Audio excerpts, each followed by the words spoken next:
Now, days on market are through the roof in Austin, but interest rates are down. Let's talk about what this all means.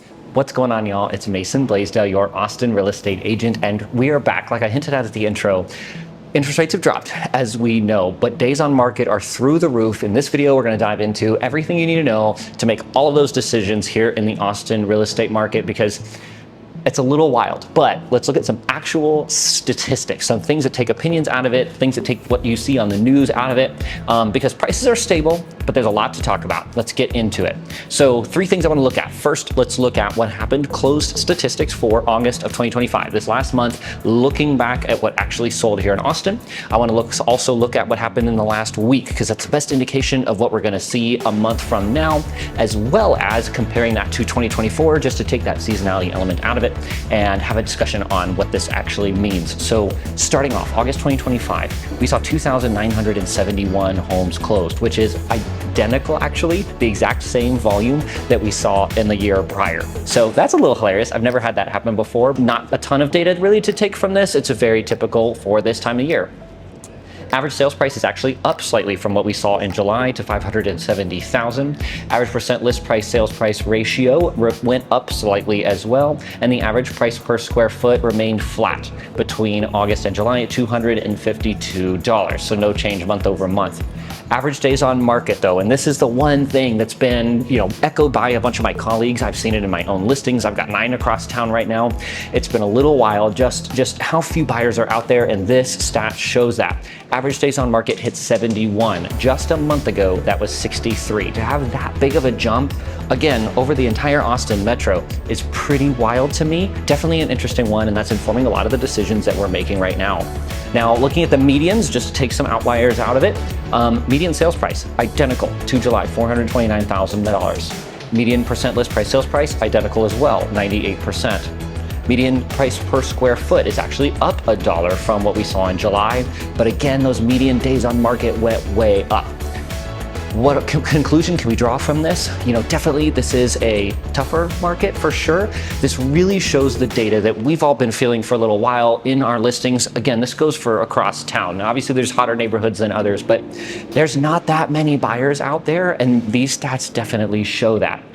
Now, I want to compare to the last week. So looking at the time we're filming this video, the last 7 days, we saw 964 new listings go live.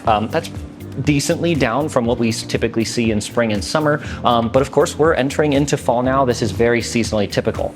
During that same time frame, 904 homes went pending though. That's a little bit encouraging. In the last 2 weeks, of course, interest rates now for a conventional 30-year loan are in the low 6% range. Literally a month ago, we were 1% higher than that. I think that's why we're seeing a pretty big increase in homes going pending. We'll see how this continues to work out.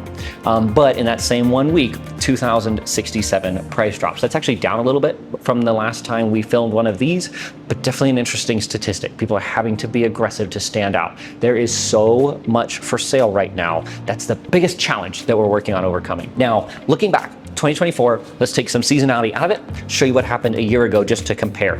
Again, 2,971 homes closed, identical volume, that's pretty wild. But check this out. The average sales price was also to the dollar, exactly the same. The average percent of list price sales price was slightly higher than where we are now. And the average days on market was also identical at 71 days. Median sales price, 429,000, also the same. Median percent list price sales price at 98, and median days on market also exactly the same, 49. So what conclusion can we draw from this? A year ago, we were looking at about the same interest rate scenario for mortgages. Again, please remember, Fed rate that we just saw in the news in the last week or so dropping is different than what we see in mortgage rates. But what we're seeing in here is prices tend to be fairly stable. Now, there's a lot of people, some of my own clients included, that are in a very different market from when they may have bought. We're right on that timeline now where a lot of the people who bought in 2020, 2021, and 2022 at some of the higher prices, but with lower interest rates, are in the time of life where they've got to sell now. So dealing with some of those potential losses are definitely not challenges I want to belittle in any way, but they are challenges nonetheless. And because of the increase in competition, it's crazy how much more people have to fight, to stand out. Condition really matters, price really matters, location matters more than ever.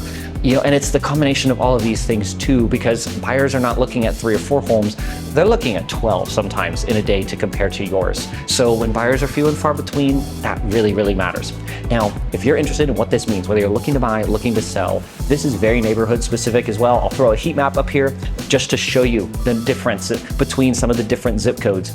If you're curious what this means for you, I'd love to be that real estate resource of choice for you. If you got any value from this video, reach out. My personal contact details are on the screen and down below. Thanks for watching. I'll see y'all next month.